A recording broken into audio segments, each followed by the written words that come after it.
হাদিসের মধ্যে আছে আল্লাহর নবী সাল্লাল্লাহু আলাইহি ওয়াসাল্লাম সর্বোত্তম নেককার নারী তার পরিচয় দিতে গিয়ে আল মারআতুস সালিহা, তো নেককার নারী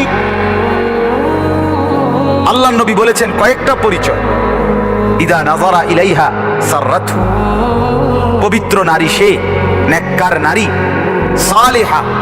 আল্লাহর নবী বলেন স্বামী যখন তাকায়, যে স্ত্রী তার স্বামীর দিল খুশি করে দেয়, অর্থাৎ হাস্যোজ্জ্বল চেহারা দিয়ে অভ্যর্থনা জানায়। কেমন আছো জিজ্ঞাসা করছে, কির বালা, কথার হওয়া দিয়ে কল যেটা কথা বলছেন নাই, এইটা ঠিক না, এইটা কি না, উচিত না। আল্লাহ নবী সাল্লাল্লাহু আলাইহি ওয়াসাল্লাম বলেন ওই নারী নেককার নারী, ইদা নাযারা ইলাইহা সাররাতহু, স্বামী বেচারা যখন তাকায় সে তাকে আনন্দিত করে, খুশি করে দেয়, খুশি করে। অটো ড্রাইভারের লগে কথা কয় কি সুন্দরে, সিএনজি ড্রাইভারের সাথে কথা বলে খুব যত্ন নিয়া মাখরাজ সহ, কিন্তু স্বামী বেচারার সাথে কথা বলে মনে যেন ঝাড়ু দিয়ে ফিরতে আসে, বুঝাই যায় যে কার্য করে। আশ্চর্য বদ আখলাক, সে নারীর উপরে আল্লাহ তাআলার অভিশাপ বর্ষিত। 2 নাম্বার, ওয়াইদা গাবা আনহা হাফিজাতহা, স্বামী যখন আড়ালে থাকে, ঘরের বাহিরে থাকে, আল্লাহর নবী বলেন যে তার নিজের লজ্জা, পর্দা, ইজ্জত, সতীত্বের হেফাজত করে, সে নারী নেককার না, সে নারী নেককার। স্বামী শহরে থাকুক, কর্মস্থলে যাক, ব্যবসার কাজে যাক, দোকানে যাক, অথবা বিদেশেই থাকুক, তাও আল্লাহর নবী বলেন ওই নারী পবিত্রা নারী, চরিত্রবান নারী, স্বামীর অবর্তমানে যে তার নিজের ইজ্জত, নিজের লজ্জা, নিজের সতীত্ব, পর্দা হেফাজত করে। হাজারো নারী বর্তমান স্বামীর অবর্তমানে, স্বামীর আড়ালে অপর পুরুষের সাথে পরকীয়ায় লিপ্ত। প্রতিদিন, প্রতিনিয়ত আমাদের কাছে হাজারো স্বামী পুরুষ কান্নাকাটিও করে, বলে, আফসুস করে, পুরাটা জীবন শেষ করলাম এই বেটির পিছনে, এই বেটি এখন আমারে দেখতে পারে। হায় বোকা মহিলা, তুমি যে আরেকটা পুরুষকে পছন্দ করলা, এই তো বেড়ায়, এটা তো আর ফাত্তর না, তো ওইটাও তো তোমার এমনই হবে, তোমার জন্য তো সেও এমনই হবে। যদি মনে করো এই পুরুষ ভালো না, তোমার স্বামী, এবার কয়দিন পরে তোমার লেগে ভালো হবে না।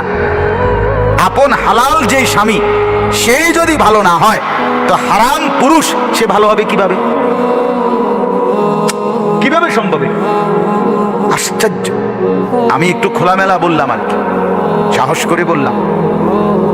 আজকে সমাজের অসংখ্য অসংখ্য বিবিরা আপন স্বামীর সাথে অশোভনীয় আচরণ করে, তাকে পছন্দ হয় না, পর পুরুষের সাথে অবৈধ সম্পর্ক।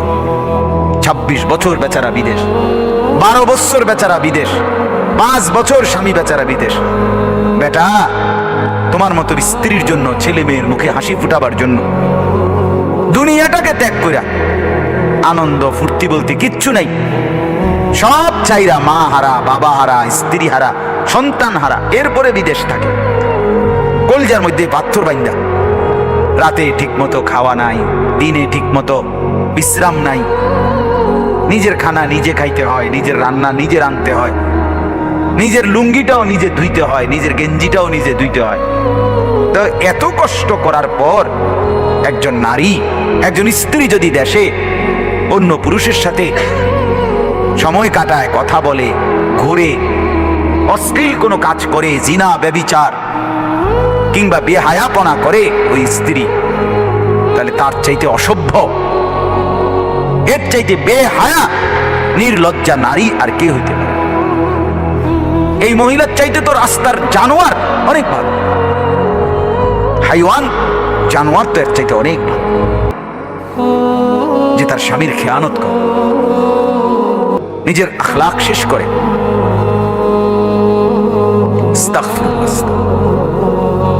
খুব আফসোস লাগে, এটা কষ্টও লাগে। সব খারাপ আমি বলি না, আর যে বেডি ভালো আপনার গাত লাগার তো কথা না, কথাটা বুঝেন না তো আর কি তা, কিন্তু আপনি যদি ফালমাইরা ওঠেন তো বুঝতে দেবো আপনার সমস্যা। হ্যাঁ হুজুররা এডি কয় আপনার অসুবিধা কি, আপনি ভালো তো আপনার তো কইছি না, কথা বলেন না। কাজে এই কথা বলার সুযোগ নাই। কেউ যদি বলে হ্যাঁ হুজুররা আর কথা নাই, এডি কথা না, আরো কথা আছে, বাকি এটাও একটা কথা, কথা আরো আছে, আপনি শুনলে আস্তে আস্তে হেডিও কম, বাকি এটাও কথা। আপনি ফাল মারবেন কেন, লাভ মারবেন কেন? আখলাকের সৌন্দর্য এক নারীর সবচেয়ে বড় নিয়াম। পবিত্রা নারী, চরিত্রবান নারী, আহা যে মেয়েরা বেপর্দা পর ছেলের সাথে সম্পর্ক করে, প্রতিনিয়ত 100 এরা ধোঁকা খায়, এরা ইজ্জত হারায়, সম্ভ্রম হারায়, হায়া লজ্জা হারায়, এক সময় কুকুর বিড়ালের মতো জানোয়ারের জিন্দিগি পায়। কিছুই নাই, কিছুই নাই, হারামের মধ্যে কিচ্ছু নাই, অবৈধ কোনো প্রেম এর মধ্যে জীবনেও কোনো এই পর্যন্ত স্থায়িত্ব সুখ বলতে নেই। সেদিন এক যুবক আমার কাছে আসছে, আইসা বলতেছে হুজুর ছেলেটার চেহারা দেখলে রাজপুত্রের মতো, মানে লম্বা, এত সুন্দর আপনার ছেলে।